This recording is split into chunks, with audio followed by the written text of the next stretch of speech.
قیامت تک کوئی فتنہ اتنا بڑا نہیں یا کوئی کریشن اتنی بڑی نہیں. ایک حدیث میں کریشن کا ذکر ہے کہ کوئی کریشن اتنی بڑی نہیں جتنی دجال کی کریشن ہے, اور کریشن سے مراد فتنہ ہی ہے.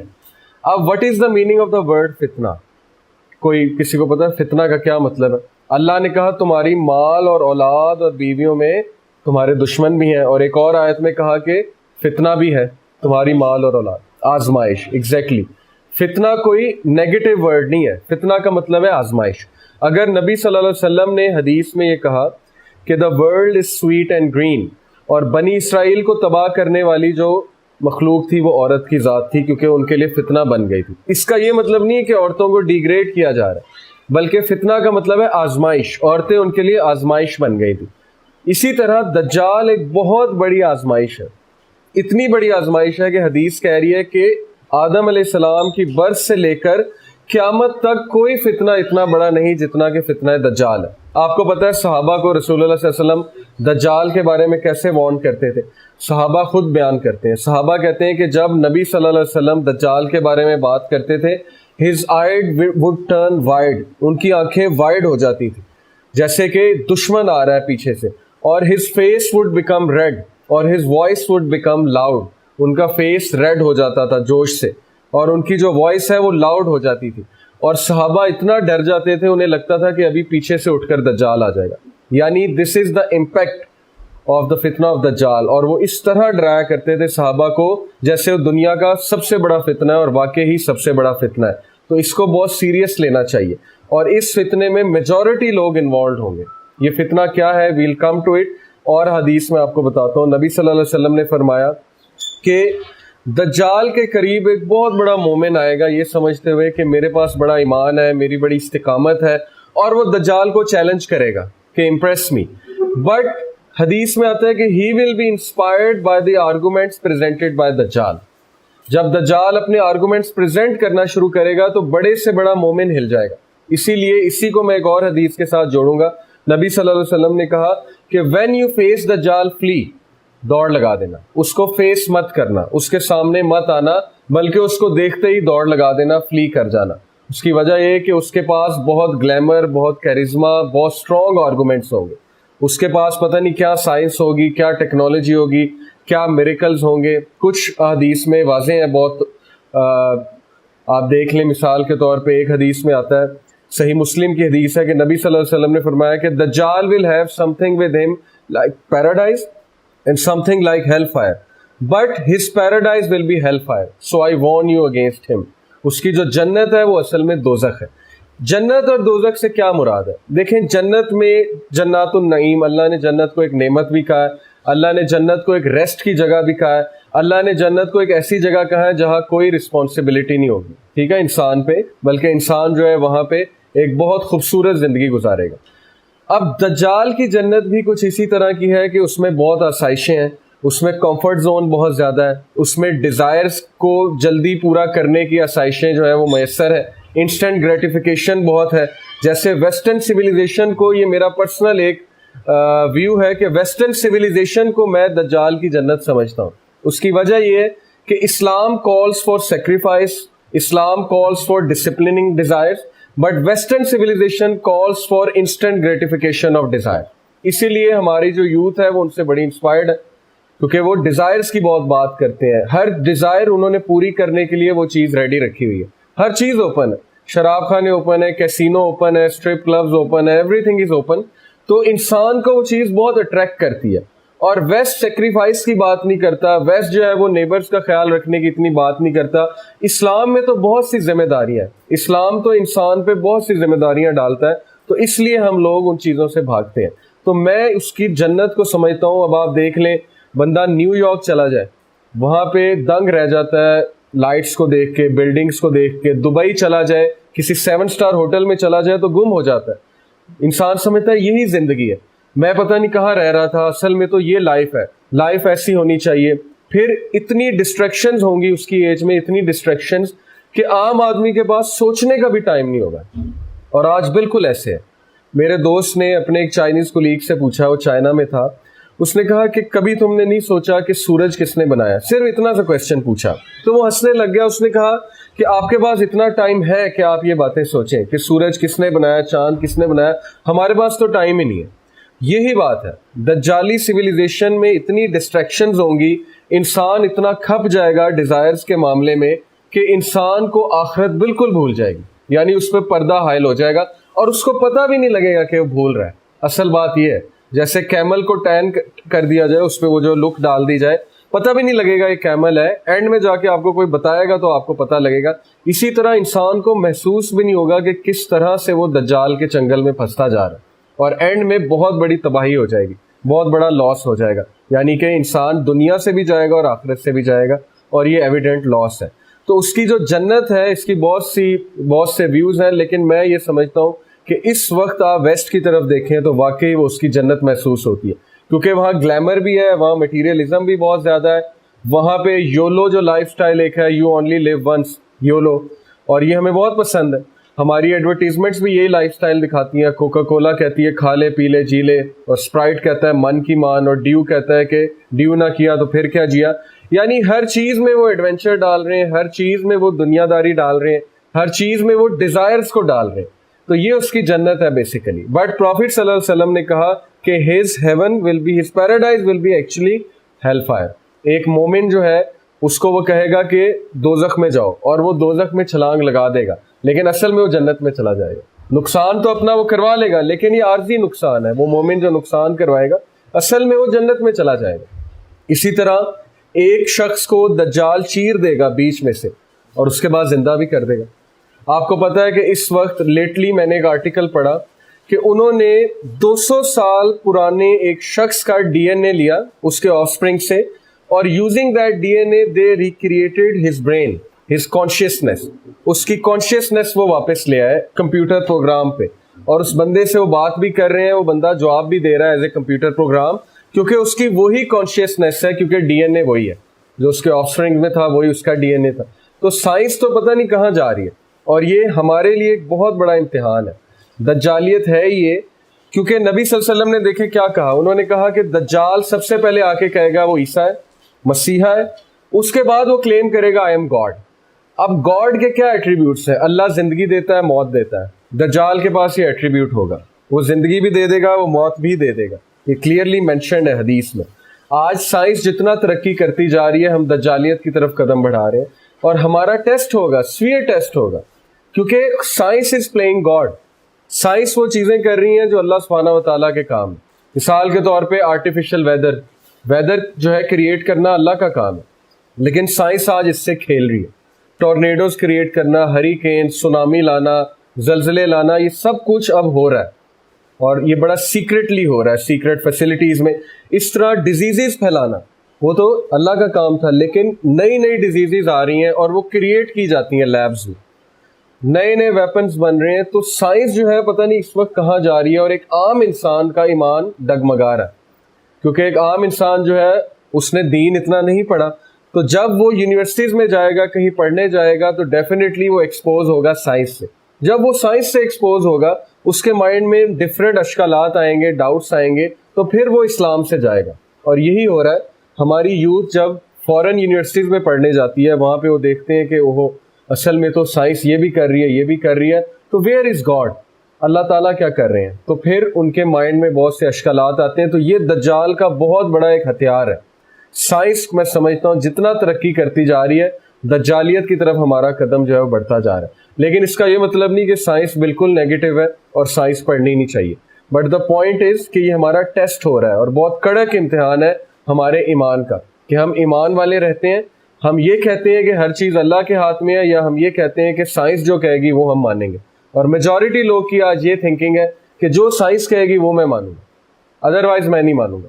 تو سائنس تو بھائی نہ گاڈ ہے, سائنس نہ وہی ہے, سائنٹسٹ نہ کوئی پروفٹ ہے, نہ میسنجر ہے. سائنٹسٹ تو ایک انسان ہے, اس نے کچھ ریسرچ کی ہے, ہائپوتھیسس کی بیسس پہ ایکسپیریمنٹ کیا ہے, اس کے کچھ پیرامیٹرز ہیں, اس کی کچھ ڈپینڈنسی ہے کچھ فیکٹرز پہ. تو یہ عام لوگ کو سمجھ نہیں آتی. تو اسی طرح ایک حدیث میں آتا ہے کہ دجال جہاں جائے گا وہ خزاں لے آئے گا, جہاں جائے گا وہ پودے اگا دے گا, نباتات اگا دے گا, بہار لے آئے گا. یعنی اس کے ہاتھ میں ریسورسز ہوں گی, وہ غلہ کنٹرول کرے گا, مال کنٹرول کرے گا. آج اگر ہم دیکھیں تو جیوش لابی جو ہے, زائنسٹ جو ہے, وہ آلریڈی فوڈ ریسورسز پہ تو قبضہ کر چکے ہیں. جتنے بھی ہمارے ٹن پیک فوڈز ہیں وہ سارے ان کے انڈر ہیں, اور جتنے بھی ان آرگینک فوڈز ہیں وہ بھی ان کے انڈر ہیں. اسی طرح جتنی بھی ملک انڈسٹری ہے آپ دیکھ لیں, آئل انڈسٹری ہے, فوڈ کراپس جو ہیں وہ سارے آہستہ آہستہ وہ اپنے انڈر لیتے جا رہے ہیں. یعنی وہ اپنے اوپر ڈپینڈنٹ کر رہے ہیں باقی دنیا کو ریسورسز پہ قبضہ کر کے. تو دجال کے ہاتھ میں تو بہت ریسورسز ہوں گی, لوگ اس پہ ڈپینڈنٹ اتنا ہو جائیں گے کہ ان کے پاس کوئی چوائس نہیں ہوگی سوائے اس کے کہ اس پہ ایکٹ کریں اور اس کو اوبے کریں. لیکن بہت مخصوص لوگ ہوں گے, چوزن ونز ہوں گے جو اس بہت بڑے فتنے سے بچ جائیں گے. پھر ایک حدیث میں یہ آتا ہے کہ دجال کے پاس غیب کا نالج ہوگا, وہ ایسی ایسی باتیں انسانوں کو بتائے گا جو انسان کو نہیں پتا اپنے بارے میں بھی, اور فیوچر کی بھی بہت سی وہ باتیں بتائے گا. ایک حدیث میں آتا ہے کہ وہ 40 دن میں پوری دنیا کا چکر جو ہے وہ کاٹ لے گا. اسی طرح ایک حدیث میں آتا ہے اس کی جو سواری ہے, اس کے جو گدا ہے, اس کے 2 کانوں کے درمیان جو ہے وہ آئی تھنک 13 گز کا کچھ فاصلہ ہے, اس طرح سے 13 میٹرز ہے یا 11 ہے, مجھے صحیح سے یاد نہیں ہے. تو ہو سکتا ہے وہ کوئی سپر سونک سپیڈ کا جو ہے وہ F-16 یا کوئی اور ایروپلین ہو, اور اس کے جو 2 ونگز ہیں وہ کان ہو. لیکن یہ کوئی حتمی بات نہیں ہے. احادیث کو کی تعویل کرنا یہ ایک حد تک تو ٹھیک ہے, لیکن اتنی زیادہ نہیں کر دینی چاہیے کہ بالکل ہی لٹرل میننگ سے ہی جائیں. ہو سکتا ہے وہ لٹرلی گدا ہو, یہ بھی تو ہو سکتا ہے نا, لیکن ہو سکتا ہے وہ ہوائی جہاز بھی ہو. تو یہ اللہ نوز بیسٹ کہ وہ کیا ہے معاملہ. لیکن بہرحال اس ساری ڈسکشن سے ہم نے اخذ یہ کیا کہ دجالی سویلائزیشن جو ہوگی وہ کوئی نارمل سویلائزیشن نہیں ہے. اس میں بہت سے نیچرل لاز جو ہیں وہ بدل جائیں گے. مثال کے طور پہ مردے کو زندہ کرنا, آرٹیفیشل رین آ جانا, خزاں آ جانا, آرٹیفیشلی ہر چیز کو کنٹرول کرنا, منی کو کنٹرول کرنا, ریسورسز کو کنٹرول کرنا. اسی طرح غیب کا نالج جو ہے وہ ڈسٹریبیوٹ کرنا, اپنی اتھارٹی دکھانا. تو یہ ایک بہت ہی ٹیسٹنگ ٹائم ہوگا, اور آج آپ تھوڑا سا انالائز کریں تو یہ کام سارے ہو رہے ہیں. اور دجالی سویلائزیشن میرا یہ ویو ہے کہ بن چکی ہے. اب پھر اس کا ایک فزیکل ہم نے اپیرنس دیکھنی ہے دجال کی, کہ فزیکلی وہ کب آتا ہے. دجال سسٹم ہے کہ بندہ ہے, علماء کا اجماع ہے کہ وہ بندہ ہے, ابن آدم ہے, ٹھیک ہے, آدم علیہ السلام کی اولاد میں سے ہے. نہ وہ جن ہے, نہ وہ کوئی دیو ہے, نہ وہ کوئی جو ہے فرشتہ ہے نعوذ باللہ, نہ وہ جو ہے وہ کوئی اور مخلوق ہے, نہ وہ شیطان ہے, بلکہ وہ ایک آدمی ہے. اور اس کا ایک سسٹم ہوگا. اس کی آدمی ہونے کی دلیل نبی صلی اللہ علیہ وسلم کی حدیث ہے, صحیح مسلم کی. نبی صلی اللہ علیہ وسلم نے کہا کہ دجال ایک شخص ہے بنی آدم میں سے, اور دجال کے گھنگریالے بال ہوں گے. دجال کی جو ایک آنکھ ہے it will be bulging outward like a grape, جیسے ایک انگور جو ہے وہ بلج کر رہا ہوتا ہے آؤٹ ورڈ. اس کی جو دوسری آنکھ ہے اس پہ کچھ گوشت چڑھا ہوگا, وہ آنکھ ٹھیک ہوگی, اس سے وہ دیکھ سکتا ہوگا. لیکن یہ والی آنکھ فالٹی ہوگی, یہ والی آنکھ جو ہے بند ہوگی, تو وہ کانا ہوگا. نبی صلی اللہ علیہ وسلم نے کہا کہ میں تمہیں دجال کے بارے میں وہ بات بتاتا ہوں جو کسی نبی نے اپنی امت کو نہیں بتائی, اور وہ یہ ہے کہ دجال کانا ہے اور تمہارا رب کانا نہیں ہے. تو اس حدیث کو ڈاکٹر اسحاق رحمہ اللہ نے ایک طرح سے سمجھا ہے, جو کہ ضروری نہیں, کوئی حتمی بات نہیں ہے, لیکن ہو سکتا ہے ایسا ہو. وہ میں آپ سے ویسے ہی فار نالج سے ایک شیئر کر لیتا ہوں. انہوں نے کہا کہ اللہ نے انسان کو 2 آنکھیں دی ہیں, ایک روحانی اور ایک مادی آنکھ. ایک سے مٹیریلزم دیکھے گا, ایک سے اسپرچویلٹی دیکھے گا. جب بھی کوئی ایک آنکھ بند ہو جائے گی تو ایکسٹریم ہو جائے گی. جب مٹیریل آئی بند ہے, صرف اسپرچول آئی اوپن ہے, تو وہ رہبانیت ہے, اور رہبانیت اسلام میں منع ہے. اور جب مٹیریل آئی کھلی ہے, اسپرچول آئی بند ہے, تو پھر وہ ایکسٹریمزم ہے, اور وہ پھر انسان کو دنیا دار بنا دیتا ہے. اور اس کے بارے میں قرآن نے بہت اسٹرکٹ وارننگ دی ہے, الہاکم التکاثر حتی زرتم المقابر, کہ مال جمع کرنے میں انہوں نے اپنے آپ کو اتنا ضائع کر دیا حتیٰ کہ یہ کمپٹیشن میں لگ لگ کے قبر تک پہنچ گئے, اور پھر ان کے پلے کچھ بھی نہیں. تو وہ پھر اس کو بہت کنڈیم کیا گیا ہے, ایکسٹریم آف مٹیریلزم کو. تو ویسٹرن سویلائزیشن جو ہے وہ قائم ہی مٹیریلزم پہ ہوئی. روحانیت ان کا پلر ہے ہی نہیں. کوئی بھی چیز روحانیت کے مطابق ڈیسائیڈ وہاں نہیں ہوتی. وہاں کبھی یہ اسپیکٹ نہیں ڈسکس ہوگا پارلیمنٹ میں کہ مثال کے طور پہ اس کنٹری پہ اٹیک کرنا ہے تو ہیومینٹی پہ کیا افیکٹ ہوگا, کیونکہ یہ روحانیت کی ڈسکشن ہے, یہ سوشل ایشوز ہیں, اس کا ان سے کوئی تعلق نہیں ہے. لیکن اسلامک سویلائزیشن میں توحید اور روحانیت سب سے پہلے آتی ہے.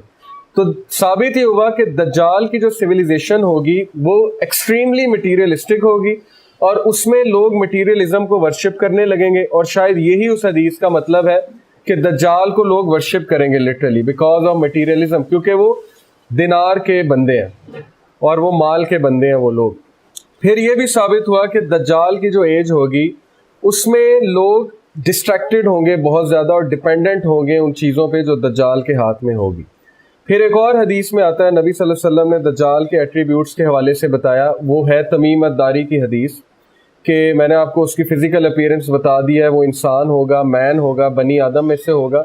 تو حدیث یہ کہ تمیم الداری ایک صحابی تھے، وہ کرسچن تھے، وہ ایک جزیرے میں گم گئے بحری سفر کی وجہ سے۔ وہ جزیرہ کہاں ہے واللہ عالم، ہو سکتا ہے کہ وہ اسرائیل کے قریب کوئی جزیرہ ہو، اسرائیل کے قریب کوئی جزیرہ ہو۔ تو وہاں پہ وہ جب گمے تو ایک جانور تھا جو سارے کے سارا اوپر سے لے کے نیچے تک بالوں سے لدا ہوا تھا، دسا، اور اس جانور نے اسے کہا کہ آپ کو میرے آقا بلا رہے ہیں فلانی جگہ۔ وہ جب وہاں پہ گئے تو وہاں پہ انہوں نے ایک دیو قامت شخص دیکھا جو زنجیروں میں جو ہے بندھا ہوا تھا، اور اس شخص نے ان سے 3 سوال پوچھے۔ Trees of Baisan, garden of Baisan کا پوچھا کہ وہ ابھی تک بیئر کر رہا ہے ٹریز کو، فروٹس کو، کہ نہیں؟ انہوں نے کہا کر رہا ہے۔ انہوں نے کہا جب وہ ڈرائی ہوگا تو پھر میرا انتظار کرنا۔ پھر پوچھا سی آف گیلیلی ڈرائی کر گیا ہے؟ انہوں نے کہا نہیں۔ انہوں نے کہا جب وہ ڈرائی کرے گا تو میں ظاہر ہوں گا۔ تیسرا غالباً یہ تھا کہ کیا کوئی شخص آیا ہے جو کہتا ہے کہ میں نبی ہوں عربز میں سے؟ تو انہوں نے کہا بالکل آیا۔ انہوں نے کہا کہ عربز کی ہلاکت نہیں ہوگی، عربز کی بہتری ہے اگر اس شخص کو مان لیں سچا نبی۔ تو تمیم الداری نے یہ تینوں سوال آ کے رسول اللہ کو بتائے، تو رسول اللہ صلی اللہ علیہ وسلم نے کنفرمیشن کی کہ انہوں نے دجال سے ملاقات کی تھی، اور پھر انہوں نے کہا کہ ہے وہ جھوٹا لیکن ہی اسپوک دا ٹروتھ، ادھر کہ اگر تم لوگ میری فالوئنگ کرو گے تو بہتری ہوگی۔ تو یہ بھی حدیث سے واضح ہوتا ہے کہ وہ شخص تھا، شخص ہے، اور وہ ایک جگہ قید ہے، اور یہ اللہ کی حکمت ہے کہ اللہ نے اسے وہاں نظروں سے اوجھل رکھا ہوا ہے، اور وہ ایک دم ظاہر ہوگا، اور جب وہ ظاہر ہوگا تو پھر اس کا فتنہ برپا ہوگا دنیا پہ، اور میجورٹی لوگ 90% لوگ تقریباً اس کو فالو کریں گے۔ اب اس کی فتنے سے محفوظ ہونے کے حوالے سے بہت سی چیزیں ہیں۔ فار ایگزامپل نماز میں، ہر نماز میں درود شریف کے بعد ایک دعا سکھائی گئی ہے صحیح بخاری میں، اور آلموسٹ وہ دعا فرض ہے ہم پہ پڑھنا۔ ویسے نبی صلی اللہ علیہ وسلم نے فرض نہیں قرار دی، لیکن علماء کا اجماع ہے کہ جس امپیکٹ سے نبی صلی اللہ علیہ وسلم نے ایڈوائز کیا ہے اس دعا کا پڑھنے کا، وہ آلموسٹ فرض ہے۔ وہ ہے اللہم انی اعوذ بک من عذاب جہنم ومن عذاب القبر ومن فتنۃ المحیا والممات من شر فتنۃ المسیح الدجال۔ اس میں ہم نے 4 چیزوں سے پناہ مانگی ہے۔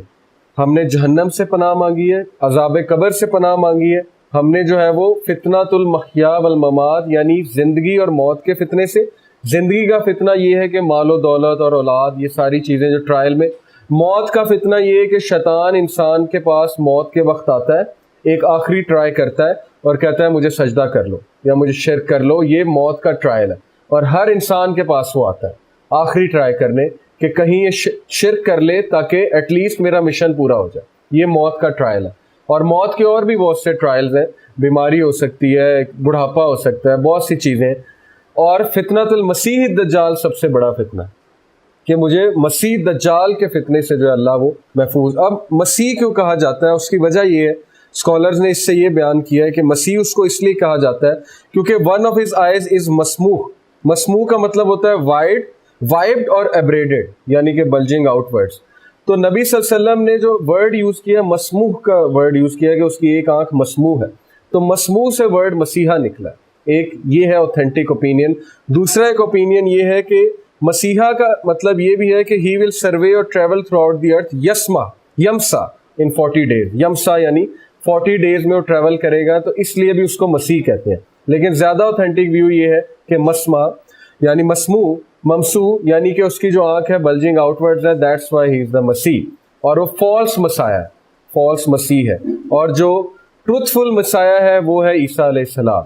تو یہ اس کے بارے میں کچھ حدیث ہیں، اور نبی صلی اللہ علیہ وسلم نے فرمایا کہ جس وقت جمعے کے خطبے میں دجال ڈسکس ہونا بند ہو جائے گا جمعے خطبوں میں، تو تب دجال کا ظہور ہو جائے گا۔ اور آج آپ دیکھیں کہ بڑا ریئر ہے کہ جمعے کے خطبوں میں دجالی فتنہ سمجھایا جا رہا، حالانکہ وہ سب سے بڑا فتنہ ہے، اور اس کے بارے میں نبی صلی اللہ علیہ وسلم نے بہت اسٹرکٹلی وارن کیا ہے صحابہ کو۔ ایک شخص تھا، اس کے بارے میں یہ ڈاؤٹ تھا کہ یہ دجال ہے، تو اس شخص کو حضرت عمر رضی اللہ عنہ قتل کرنے پہنچ گئے۔ انہوں نے کہا کہ میں اس کو قتل کروں گا، تو نبی صلی اللہ علیہ وسلم نے روک دیا کہ اگر تو یہ دجال ہے تم اس کو فیس نہیں کر سکتے، نہیں مار سکتے، اور اگر یہ دجال نہیں ہے تو پھر ایسے ہی ایک بے قصور آدمی کا تم قتل کر دو گے، تمہارے ہاتھوں مارا جائے گا۔ اس سے یہ ثابت ہوا کہ ایون حضرت عمر جیسا مومن اسٹرانگ انسان بھی دجال کو فیس نہیں کر سکتا تھا۔ تو دجال ایک بہت بڑا فتنہ ہے۔ اب اس سے کس طرح سے بچنا ہے، سورہ کہف کو ہم اس کانٹیکسٹ سے انشاءاللہ جو ہے دیکھیں گے کہ سورہ کہف ہمیں کیا بتاتی ہے۔ سورہ کہف میں 4 سٹوریز ہیں، ہر سٹوری میں ایک منفرد لیسن ہے۔ کچھ آیات میں سکپ کر جاؤں گا، کچھ انشاءاللہ جو ہے ہم پڑھیں گے۔ شروع کرتے ہیں، اعوذ باللہ من الشیطان الرجیم، بسم اللہ الرحمن الرحیم۔ الحمد للہ الذی انزل علی عبدہ الکتاب ولم یجعل لہ عوجا۔ تمام کی تمام تعریفیں ہیں اللہ سبحانہ و تعالیٰ کے لیے جس نے نازل کیا اپنے بندے پر قرآن کریم، یہ کتاب نازل کی اور اس کتاب میں کوئی بھی کروکیڈنس نہیں چھوڑی۔ عوجا یعنی کہ کوئی کجی نہیں ہے، اس میں اسٹریٹ فارورڈ بات ہے، سمجھ آنے والی بات ہے، کوئی کنفیوژن نہیں ہے، کوئی ڈیبیٹ نہیں ہے، کوئی جھگڑا نہیں ہے، سمپل بات ہے، یہ کرو یہ نہ کرو، ایسے کرو گے تو ریوارڈ ملے گا، ایسے کرو گے تو پنشمنٹ ہوگی، اور لاجیکل آرگومنٹ سے اللہ سبحانہ و تعالیٰ نے جو ہے اس بک میں ہر بات سمجھائی ہوئی۔ قیما لینذر بأسا شدیدا من لدنہ ویبشر المؤمنین الذین یعملون الصالحات ان لهم اجرا حسنا۔ He made it straight to give warning of a severe punishment from him۔ اللہ شروع میں ہی واضح کر رہے ہیں کہ بہت سویئر پنشمنٹ ہے اللہ سبحانہ و تعالیٰ کی، اور اس سویئر پنشمنٹ کو وارن کرنے کے حوالے سے قرآن کریم ہم نے نازل کیا ہے۔ اور وَيُبَشِّرَ الْمُؤْمِنِينَ، لیکن بشارت بھی دیتی ہے، یہ خوشخبری بھی دیتی ہے ان لوگ کو جو ایمان پر ہے، جو ایمان لے کر آئے ہیں، یا الَّذِينَ يَعْمَلُونَ الصَّالِحَاتِ أَنَّ لَهُمْ أَجْرًا حَسَنًا، جو کہ ایمان لے کر آئے ہیں اور نیک عمل کرتے ہیں کہ ان کے لیے بہت زیادہ اجر ہوگا، بہت خوبصورت اجر ان کے لیے ہوگا۔ مَاکِثِینَ فِیہَ أَبَدًا، they shall abide therein forever، وہ وہاں ہمیشہ ہمیشہ کے لیے رہیں گے۔ جنت کی بات ہو رہی ہے بیسیکلی۔ وَيُنذِرَ الَّذِينَ قَالُوا اتَّخَذَ اللَّهُ وَلَدًا، and to warn those، اور ان لوگ کو وارن کر دے جو کہتے ہیں کہ نعوذ باللہ اللہ سبحانہ و تعالیٰ نے بیٹا جنا۔ سورہ مریم میں اللہ نے اس آرگومنٹ کو بہت خوبصورتی سے ایڈریس کیا۔ اللہ نے کہا کہ کیا وہ کہتے ہیں کہ نعوذ باللہ اللہ سبحانہ و تعالیٰ نے بیٹا جنا؟ اللہ کہتے ہیں کہ اس بات کو سن کر آسمان پھٹ جائے اور زمین بھی پھٹ جائے، یعنی کہ اتنی بیہودہ بات تم نے کی ہے۔ کیوں بیہودہ ہے؟ کیونکہ بیٹے کی پیدائش کے لیے ایک پروسیس ہے، اور وہ پروسیس سے اللہ سبحانہ و تعالیٰ بری ہیں، جو ایک بایولوجیکل پروسیس ہے بیٹے کی پیدائش کے لیے۔ تو ہاؤ ڈیئر یو کہ تم اللہ سبحانہ و تعالیٰ کے حوالے سے وہ چیز کیسے منسلک کر رہے ہو کہ نعوذ باللہ اللہ نے حضرت مریم سے جو ہے وہ نعوذ باللہ وہ پروسیس کیا ہے جس کی وجہ سے عیسیٰ علیہ السلام کی جو ہے وہ پیدائش ہوئی ہے۔ پھر اللہ نے اس کو اس طرح بھی ایڈریس کیا ہے کہ عیسیٰ اور اس کی ماں تو کھانا کھاتے تھے، تو کیا اللہ سبحانہ و تعالیٰ کھانا کھاتے ہیں؟ تو وہ انسان، وہ شخص جو کھانا کھاتا ہو، کیا وہ گاڈ ہو سکتا ہے؟ جبکہ اللہ الصمد، اللہ تو انڈیپینڈنٹ ہے، اللہ تو رازق ہے، کھانا کھلانے والے ہیں۔ ہاؤ از اٹ پاسبل کہ گاڈ خود کھانا کھاتا ہو؟ تو عیسیٰ تو کھانا کھاتے تھے، مریم علیہ السلام جو ہے تو کھانا کھاتی تھی۔ تو اللہ نے کہا کہ ان کو اسٹرکٹلی وارن کر دے۔ کیوں؟ مَا لَهُم بِهِ مِنْ عِلْمٍ وَلَا لِآبَائِهِمْ كَبُرَتْ كَلِمَةً تَخْرُجُ مِنْ أَفْوَاهِهِمْ إِنْ يَقُولُونَ إِلَّا كَذِبًا، ان کے پاس کوئی علم نہیں ہے، نہ ان کے آباء و اجداد کے پاس کوئی علم تھا۔ یہ بہت بڑا کلمہ وہ اپنے منہ سے نکال رہے ہیں، they utter nothing but a lie۔ ان کو پتہ ہی نہیں کہ اس کے ریپرکشن کیا ہے، اور کتنے نیگیٹو ریپرکشن ہے اس چیز کے کہ اللہ کا بیٹا ہے نعوذ باللہ۔ اس چیز سے پوری کرسچینٹی نے جنم لیا، اور یہی دجالی فتنہ ہے کہ دجال ان کو مسیحا بن کے دھوکہ دے گا، عیسیٰ بن کے دھوکہ دے گا، عیسیٰ علیہ السلام بن کے، اور بہت سے کرسچنز کو جو ہے مزید وہ گمراہ کرے گا۔ تو اللہ کہتے ہیں بہت بڑی بات ہے۔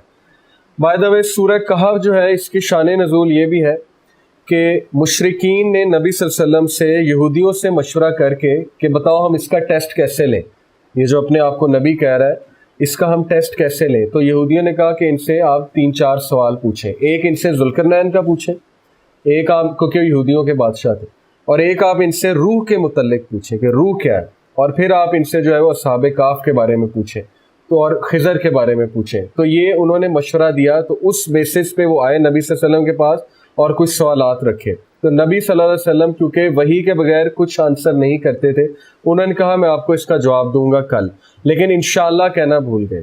تو نبی جو ہے وہ بہت بڑی ایک ہستی ہوتا ہے اور اللہ کے بہت قریب ہوتا ہے، اگزامپل ہوتا ہے۔ نبی کی چھوٹی چھوٹی غلطی بھی بہت بڑی بن جاتی ہے. تو اللہ نے تھوڑا سا نبی صلی اللہ علیہ وسلم کو ایک وہ بات باور کرانے کے لیے کہ آپ ایک ایگزامپل ہیں اور آپ نبی ہیں، کچھ دیر کے لیے وحی کا سلسلہ جو ہے وہ روک دیا تھا، جس کی وجہ سے نبی صلی اللہ علیہ وسلم بہت زیادہ ڈسٹریس میں اور بہت زیادہ سٹریس میں رہے تھے، اور وہ یہ سوچتے تھے شاید مجھ سے کوئی غلطی ہو گئی ہے. اور مشرکین کو موقع مل گیا ہنسنے کا. انہوں نے کہا کہ دیکھو ہم نے سوال پوچھا تو چپ ہو گیا اور اس کو سوالوں کا جواب نہیں آ رہا ہے. تو یہ بہت ٹیسٹنگ ٹائم تھا ہمارے نبی پہ. لیکن پھر اللہ نے جب وحی نازل کی اور سارے سوالوں کا جواب دیا تو ان کے منہ بند ہو گئے، کیونکہ انہیں یہ پتا تھا کہ نبی صلی اللہ علیہ وسلم has no source to tell about موسیٰ علیہ السلام اینڈ خضر علیہ السلام and he has no source to talk about ذوالقرنین. تو اللہ ہی انہیں بتا سکتے ہیں. تو یہ ایک بہت بڑی کامیابی تھی مسلمانوں کی. اس کے بعد اللہ کہتے ہیں فلا اللہ کا باقی نفسک علی آثارہم ان لم یؤمنوا بہذا الحدیث اسفا. پرہیپس شاید نبی صلی اللہ علیہ وسلم آپ اپنے آپ کو ہلاک کر لیں گے اس غم میں کہ یہ لوگ ہدایت لے کر کیوں نہیں آتے اور اس قرآن پہ عمل کیوں نہیں کرتے. انا جعلنا ما علی الارض زینۃ لہا لنبلوہم ایہم احسن عملا. نبی صلی اللہ علیہ وسلم بہت غم کیا کرتے تھے کہ ان لوگ کو کیوں سمجھ نہیں آ رہی. اتنی واضح باتیں ہیں، اتنی کھلی باتیں ہیں. آج آپ کو بھی کبھی کبھی غم ہوتا ہوگا کسی کو دیکھ کر کہ یار اتنا کلیئر ہے، اسلام از سو کلیئر. ان کو نہیں سمجھ آتی کہ یہ اموڈسٹ حرکت ہے، یہ غلط حرکت ہے، یہ چوری غلط ہے، کرپشن غلط ہے. واٹس دا ریزن، یہ کیوں ایسے کر رہے ہیں. تو یہاں پہ اللہ نے بیسیکلی پیشنس سکھائی ہے اپنے نبی کو کہ نبی صلی اللہ علیہ وسلم آپ کا کام ہے کہ آپ میسج پہنچا دیں اور ہدایت ہمارے ہاتھ میں، ہدایت آپ ہم پہ چھوڑ دیں. تو کہیں ایسا نہ ہو کہ آپ زیادہ غم کر کے اپنے آپ کو بالکل ہی جو ہے وہ مشکل میں ڈال دیں، ہلاک کر دیں، بلکہ آپ فوکسڈ رہیں. آپ کا فوکس ہے اس مشن کو پورا کرنا. ہدایت جو ہے وہ آپ ہمارے پہ چھوڑ دیں. اور پھر اللہ نے کہا کہ اصل میں بات یہ ہے انا جعلنا ما علی الارض زینۃ لہا لنبلوہم ایہم احسن عملا. دنیا میں جو کچھ بھی آپ کو گلٹر نظر آ رہا ہے، زینت جو نظر آ رہی ہے، جو کلرز نظر آ رہے ہیں، یہ اصل میں ہم نے اس لیے دنیا میں رکھا ہے تاکہ ہم ان کا امتحان لیں کہ ان میں سے کون اچھے عمل کرنے والا. یہ ہے زندگی کا مقصد. اللہ نے دنیا میں بہت کچھ رکھا ہے، ریسورسز رکھی ہیں، اللہ نے دنیا میں رنگینیاں رکھی ہیں. عورت کو پیدا کیا ہے، وہ ایک الگ فتنہ ہے انسان کے لیے. اللہ نے اسی طرح مال ہے، اولاد ہے، گھوڑے ہیں، سواری ہے، زیور ہے، بہت سی ایسی چیزیں ہیں جہاں انسان بڑا اٹریکٹ ہوتا ہے اور انسان کا دل کرتا ہے کہ یار میرے پاس بھی ہو، میں بھی یہ کروں. لیکن اللہ نے کہا کہ یہ ایکچولی ٹیسٹ کے لیے، تاکہ ٹیسٹ کریں کہ کون بیلنس رہتا ہے، کون ایکسٹریمزم کی طرف جاتا ہے. یہاں پہ ایکسٹریمزم کا رد ہے، ایکسیس آف مٹیریلزم کا. وَإِنَّا لَجَاعِلُونَ مَا عَلَيْهَا صَعِيدًا جُرُزًا and we shall make all that is on earth a bare dry soil. ہم اس کو چٹیل میدان بنا دیں گے. جیسے ایک پیج ہے، پیج کو لے کے میں رول کروں تو وہ بال بن جائے گا. اس بال کو جب کھول دوں گا تو اس کا سرفیس ایریا بھی بڑھ جائے گا اور وہ ایک چٹیل میدان بن جائے گا. تو قیامت والے دن اللہ نے زمین کو بالکل کھول دینا، اس کی گرہ کھول دینی ہے. وہ رولنگ بال ختم ہو جائے گا، پلیٹوز ختم ہو جائیں گے، سیز ختم ہو جائیں گے، سب کچھ لیول ہوگا اسٹیبل کی طرح. اور وہاں پہ پھر قیامت کا منظر ہوگا، میدان حشر بھی ہوگا. تو یہ ایک فیکٹ ہے. ام حسبت ان اصحاب الکہف والرقیم کانوا من آیاتنا عجبا. سورہ کہف میں نا اللہ نے اپنے عجائب کی بات کی ہے. اللہ کہتے ہیں کہ کیا تم یہ گمان کرتے ہو کہ اصحاب کہف کو بہت عجیب چیز تھی، یا ان کا جو واقعہ ہے کہ وہ بہت ہی عجیب چیز تھی. وَرَ وَنڈر امنگ آر سائنس، یعنی بتانے کا مقصد یہ ہے کہ نبی صلی اللہ علیہ وسلم ہمارے ہاں تو اس سے بھی عجیب چیزیں ہوتی ہیں. یہ تو آپ کے لیے عجیب ہے. ابھی تو ہم آپ کے سامنے کھول دیں وہ ساری سائنس کہ ہمارے ہاں کس طرح سے چیزیں ہوتی ہیں، کس طرح سے روحیں قبض ہوتی ہیں، کس طرح سے جو ہے وہ ہم مردوں کو جمع کریں گے، کس طرح سے جو ہے وہ برزخ میں معاملات چل رہے ہیں، کس طرح سے ایک ہڈن ورلڈ ہے. اگر ہم آپ کے سامنے کھول دیں تو آپ سب لوگ حیران ہو جائیں گے. تو یہ کوئی عجیب چیز نہیں ہے. ہمارے ہاں تو یہ چیزیں بہت نارمل ہیں. یہ آپ لوگ کے لیے عجائب ہے، آپ لوگ کے لیے عجیب چیز ہے. اذ اول فتیۃ الی الکہف فقالوا ربنا آتنا من لدنک رحمۃ وہیئ لنا من امرنا رشدا. Remember when the young men، فتیہ کا مطلب ہے نوجوان. اذ اول فتیۃ الی الکہف when the young men fled for refuge to the cave. جب وہ کہف کہتے ہیں کیو کو، انسکرپشن کو، غار کو، یا انسکرپشن کو بھی کہف کہتے ہیں جس پہ کچھ لکھا جائے، تختی جو ہوتی ہے. اللہ کہتے ہیں کہ جب وہ ینگ مین بھاگے، ریفیوج لی انہوں نے. کس لیے ریفیوج لی؟ وہ 7 لوگ تھے. جو اوتھینٹک نریشن ہے وہ یہ ہے کہ they were 7 people. ان میں سے 6 جو تھے وہ روم کے رہنے والے تھے اور ایک انہیں بیچ میں سے ایک وہ کیا کہنا چاہیے، بکریاں جو چراتا ہے، جی چرواہا انہیں بیچ میں ملا تھا جاتے ہوئے، وہ 7واں تھا، اور اس کا ایک کتا تھا. تو یہ 7 لوگ تھے اور ایک کتا تھا. ان میں جو ان کا لیڈر تھا بنی اسرائیل کی روایات کے مطابق اس کا نام تھا میکسیملین. یہ کوئی حدیث نہیں ہے، یہ بنی اسرائیلی روایات میں اب آپ کو بتا رہا ہوں جسٹ فار نالج.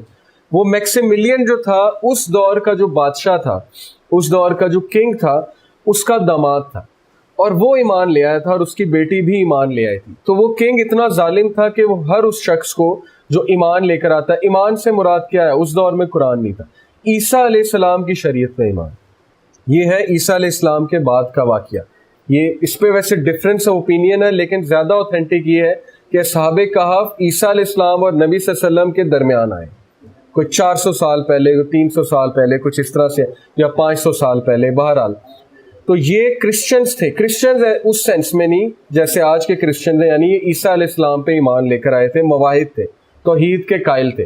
اور رومن جو ایک میتھولوجی تھی کہ ان کا بادشاہ خدا ہوتا ہے، اس کے پھر بیٹے خدا بن جاتے ہیں، اور زیوس والا جو ایک کنسیپٹ تھا، زیوس کے پھر سنز وغیرہ، یہ وہ، اس کا انہوں نے نگیشن کیا. یہ کھڑے ہوئے دربار میں اور کھلے عام انہوں نے اعلان کیا کہ ہم تمہارے رب کو نہیں مانتے، یعنی ہم تمہیں نہیں مانتے کیونکہ تم رب ہو ہی نہیں سکتے، تم ہمارے جیسے انسان ہو. اس کی بیسس پہ اس شخص نے جو بادشاہ تھا ان کو ٹارچر کیا بہت زیادہ، اور ان کو جیل میں بند کر دیا، اور اس کے بعد ان کو کھولتے ہوئے تیل میں جو ہے وہ ڈالنا تھا.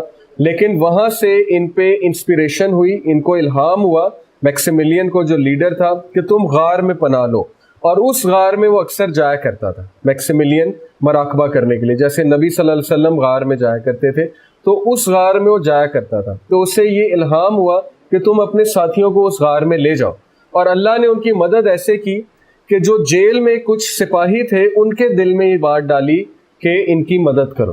تو ان کے دل میں ایک سافٹ کارنر آیا، انہوں نے پھر انہیں بھگایا اور بھاگ کر وہ پھر غار تک گئے. اب وہ 309 سال تک سوئے ہیں، اور اس کے بعد اللہ نے انہیں بیدار کیا. اور جب وہ بیدار ہوئے ہیں تو وہ حیران ہوئے کہ سارا کا سارا روم مسلمان ہو چکا تھا، یعنی صحیح عقیدے پہ آ چکا تھا. کچھ خرافات تھیں تھوڑی بہت، لیکن اوور آل ایک اس عقیدے پہ آ چکا تھا جو توحید کا ایک عقیدہ ہے. تو اللہ نے انہیں بیسکلی یہ دکھانا چاہا کہ چینج لانا ہمارا کام ہے، چینج لانا تم لوگ کا کام نہیں. تمہارا کام ہے جمے رہو، تمہارا کام ہے کہ اپنی حفاظت کرو اور حق کا پیغام دیتے رہو. کیونکہ 300 سال بعد جب میں نے تمہیں اٹھایا تو دیکھو کہ تمہاری محنتیں رنگ لائی ہیں. تم لوگ کھڑے ہوئے جس کی وجہ سے آج ہم دیکھ رہے ہیں کہ پورا روم جو ہے وہ اسلام اس پہ غالب آ چکا ہے. دوسرا، اللہ نے لوگوں کو یہ بتانا تھا کہ اگر ہم ان کو زندہ کر سکتے ہیں 309 سال بعد تو ہم تمہیں بھی کر سکتے ہیں. اور ایک ویو یہ ہے سائنٹیفک ویو کہ ٹائم اللہ کنٹرول کر رہے ہیں، اللہ کے ہاتھ میں ٹائم ہے، ٹائم اللہ کی کریشن ہے. تو ٹائم سلو ڈاؤن بھی اللہ کر سکتے ہیں، فاسٹ بھی کر سکتے ہیں. تو ان لوگ کو جب اللہ نے سلایا ہے ان کے لیے ٹائم کو اللہ نے بہت سلو کر دیا تھا ہمیں بھی، اور انہیں لگا کہ 1 دن گزرا ہے یا 2 دن گزرے، لیکن جب وہ بیدار ہوئے تو 309 سال جو ہے وہ گزر چکے تھے.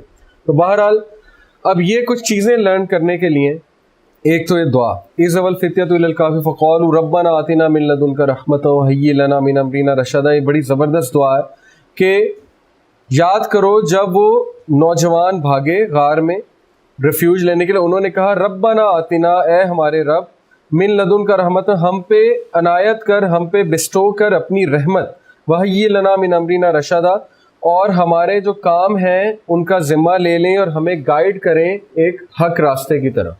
تو یہ بڑی زبردست دعا ہے.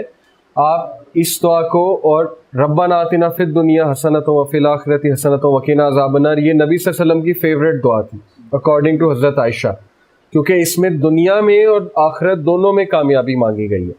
اور یہ دعا بھی اس کے ساتھ ایڈ کر لی جائے جب انسان کے معاملات پھنسے ہوئے ہیں اور انسان ایک ایک لمحے کے لیے اللہ پہ ڈپینڈنٹ ہے، تو اللہ سے یہ دعا کی جائے کہ میرے تمام افیئرس کو اللہ تعالیٰ صحیح راہ میں گائیڈ کریں. تو یہ بہت خوبصورت دعا ہے اس حوالے سے. فضربنا علی آذانہم فی الکہف سنین عددا، اور پھر ہم نے ان کی ہیئرنگ پاور کو کور کر دیا اور انہیں سلا دیا for a number of years. ثم بعثناہم لنعلم ای الحزبین احصیٰ لما لبثوا امدا، پھر ہم نے انہیں اٹھایا تاکہ ہم ان کا امتحان لیں کہ ان میں سے کون جو ہے وہ کیلکولیٹ کرتے ہیں کہ ہم کتنے ٹائم تک کے لیے جو ہے وہ سوئے ہیں. نحن نقص علیک نبأهم بالحق انہم فتیۃ آمنوا بربہم وزدناہم ھدی. اب یہ جو آیات کا سلسلہ ہے، اس سے ہم سیکھیں گے کہ ہدایت کس طرح سے آتی ہے. اور انسان کو کنسسٹنسی کس طرح اچیو ہوتی ہے. بہت سے لوگ کا سوال ہوتا ہے کہ جی ہم موٹیویٹ ہوتے ہیں بٹ گھر جاتے ہیں تو اسی ماحول میں جاتے ہیں, کنسسٹنسی لوز ہو جاتی ہے, میں کچھ عرصے کے لیے نماز پڑھتا ہوں پھر چھوڑ دیتا ہوں, تو یہ کیا وجہ ہے, ہم کیوں کنسسٹنٹ نہیں ہوتے, اور ہدایت کیا چیز ہوتی ہے, ہدایت کیسے آتی ہے, ہدایت کے پری ریکویزٹس کیا ہیں. تو ان آیات کا ہم انشاءاللہ انالیسس کرتے ہیں. نحن نقص علیک نبأہم بالحق, اے نبی ہم آپ کو ان کی سٹوری حق کے ساتھ سناتے ہیں. انہم فتیۃ آمنوا بربہم وزدناہم ہدی, وہ تھے نوجوان جنہوں نے اپنے رب پہ جو ایمان لے آئے تھے اور ہم نے انہیں گائیڈنس میں انکریز کیا, ہم نے انہیں گائیڈنس میں وزدناہم ہدی, ہم نے اضافہ کیا ان کی ہدایت میں. یہ پہلی چیز ہے. آگے دیکھتے وَرَبَطْنَا عَلَىٰ قُلُوبِهِمْ إِذْ قَامُوا فَقَالُوا رَبُّنَا رَبُّ السَّمَاوَاتِ وَالْأَرْضِ لَن نَّدْعُوَ مِن دُونِهِ إِلَٰهًا لَقَدْ قُلْنَا إِذًا شَطَطًا, اور ہم نے ان کے دل قلوبہم مضبوط کر دیے بہت زیادہ. With the light of faith in اللہ, اس کی تفسیر میں یہ آتا ہے کہ دل مضبوط ہونے کا مطلب یہ ہے, تفسیر تبری ہے کہ لائٹ آف فیتھ. لائٹ دیکھیں دل کا معاملہ دماغ کی طرح نہیں ہے. جس طرح ہم بچے کو میتھ سمجھاتے ہیں نا کہ پڑھ لو ری انفورس کرتے ہیں, صبح شام یہ بھی کرو, ہوم ورک بھی کرو, کویسچن بار بار کرو, وہ ہے دماغ کے ساتھ تعلق. ورلڈلی اسٹڈی انجینئرنگ آپ نے کرنی ہے تو ری انفورسمنٹ کرتے ہیں آپ, لیکن دین کا تعلق دل کے ساتھ ہے, ہدایت کا تعلق دل کے ساتھ. ہدایت آپ ری انفورس نہیں کر سکتے کسی کو, یہ ایسے نہیں کر سکتے آپ ہر ایک کو بٹھا کے ہر وقت جو ہے وہ حدیث پڑھاتے رہیں اور ایکسپیکٹ کریں کہ اسے ہدایت آ جائے گی. ہو سکتا ہے آ جائے, لیکن ری انفورسمنٹ کا تعلق تو دماغ کے ساتھ ہے. تو ہمیں یہ سلیبس بناتے ہوئے یہ بڑا خیال رکھنا چاہیے کہ how to change hearts not the mind. Mind خود ہی چینج ہو جائے گا جب دل تبدیل ہوگا. ہر چیز کا تعلق دل کے ساتھ ہے, جب دل تبدیل ہو جائے گا مائنڈ. لیکن دل اللہ کی دو انگلیوں کے درمیان ہے. اب دل کیسے چینج ہوگا؟ اللہ تعالیٰ نے مضبوط کیا کس طرح؟ ایمان کی روشنی سے. اس کی تفسیر یہ ہے دل کے مضبوط ہونے کی کہ ایمان ایک روشنی کی طرح ہے اور وہ اللہ طلب والوں کو دیتے ہیں. اللہ کا وعدہ ہے. بہت سے لوگ آپ سے بحث کریں گے کہ وہ دین پہ نہ عمل کرنے کا نا ایک انہوں نے بہانہ بنایا ہوا ہے. ہمارا بھی یہ تھا جب میں یوتھ میں تھا کہ جی everything is so blurred, so confused. یہ فرقہ یہ کہتا ہے, یہ فرقہ یہ کہتا ہے, یہ والا مولوی یہ کہتا ہے, ہر مولوی نے اپنا الگ سے ایک دین بنایا ہوا ہے. تو ہم کیا کریں؟ یہ ایک بہانہ بنا لیا ہم لوگوں نے دین پہ نہ عمل کرنے کے لیے. نعوذ باللہ, کیا ہم یہ کہنا چاہ رہے ہیں کہ اللہ نے دین کو کلیئر نہیں بنایا؟ اس کا تو مطلب یہی ہے اس بات کا. اگر میں یہ کہوں جی کہ میں کون سی تفسیر پڑھوں, وہ یہ کہتے ہیں وہ یہ کہتے ہیں, اس کا مطلب ہے میں کہنا یہ چاہ رہا ہوں کہ اللہ نے اتنی ایمبیگوٹی رکھی ہے نعوذ باللہ اپنے دین میں کہ کنفیوز ہو گیا عام آدمی, جبکہ اللہ نے تو ذمہ لیا کہ میں ایمبیگوٹی نہیں آنے دوں گا. یہ ذمہ اللہ نے لیا. پھر ایک ذمہ اللہ نے یہ لیا, سورہ عنکبوت کی آیت نمبر 64 ہے. اللہ نے کہا کہ جو کوئی بھی ہمارے راستے میں جد و جہد کرتا ہے ہمارا وعدہ ہے ہم اسے گائیڈ کریں گے. سورہ عنکبوت آیت نمبر 64 ہے. تو یہ پھر آیت کہاں گئی؟ اس کا مطلب یہ ہوا کہ ہدایت کا تعلق ہے طلب کے ساتھ. جب تک طلب نہیں ہوگی آپ کو ہدایت کیسے آئے گی؟ ایک شخص جو ہے وہ ہدایت چاہتا ہی نہیں ہے اور وہ آنا ہی نہیں چاہتا اس راستے میں, تو زبردستی تو نہیں ہوتی نا. ہاں کبھی کبھی اللہ کو ایک شخص اتنا پسند آ جاتا ہے, اتنی محبت ہوتی ہے کہ اللہ اسے زبردستی بھی اس طرف لے آتے ہیں. وہ ایک ریئر کیس ہے, لیکن یوزلی یہ ہوتا ہے کہ اس کا تعلق طلب کے ساتھ ہے. ان لوگ کو طلب تھی, they were good observers. اب اس میں پہلی چیز آپ دیکھ لیں کہ گڈ آبزرور ہونا بہت بڑی ایک کوالٹی ہوتی ہے. آبزرور وہی ہوگا جو اپنے آپ کو ٹائم دے گا. جو اپنے آپ کو نہیں ٹائم دے رہا وہ آبزرور کیسے ہوگا؟ وہ پھر ہر وقت پیسہ پیسہ نفسا نفسی سوچ رہا ہے, وہ آبزرو کیسے کرے گا چیزوں؟ جو شخص آبزرو کرے گا ایسا ہو ہی نہیں سکتا ہدایت پہ نہ پہنچے, کیونکہ یونیورس نیچرلی آبزرویشن جب کرتے ہیں آپ نیچرلی یونیورس کی, آپ ہدایت کی طرف جاتے ہی جاتے ہیں. اس لیے آبزرویشن بہت ضروری ہے. تو وہ لوگ آبزرور تھے, تو اللہ نے ان کے دل کو مضبوط کر دیا ایمان کی دولت ان کے دل میں ڈال کے, ایمان کا نور ان کے دل میں ڈال کے. when they stood up, جب وہ کھڑے ہو گئے اور انہوں نے کہا کہ فَقَالُوا رَبُّنَا رَبُّ السَّمَاوَاتِ وَالْأَرْضِ, انہوں نے کہا ہمارا رب تو وہ ہے جس نے آسمانوں اور زمینوں کو بنایا. یہ ہمارا رب ہے. ہمارا رب تم جیسا نہیں ہے جو کھاتا بھی ہے, سوتا بھی ہے, اس میں فالٹس بھی ہیں, اور جو پوری دنیا تو کیا روم کو بھی صحیح سے کنٹرول نہیں کر رہا. تو ہمارا رب تو زمینوں آسمانوں کو کنٹرول کرتا ہے. لَن نَدْعُوَ مِن دُونِهِ إِلَٰهًا لَقَدْ قُلْنَا إِذًا شَطَطًا. Our Lord is the Lord of the heavens and never shall we, کبھی بھی ہم نہیں یہ کوتاہی کریں گے کہ اس کے علاوہ کسی اور الہ کو پکاریں, اور اگر ہم نے ایسا یہ کیا تو پھر ہم بہت بڑا ایرر میں ہوں گے.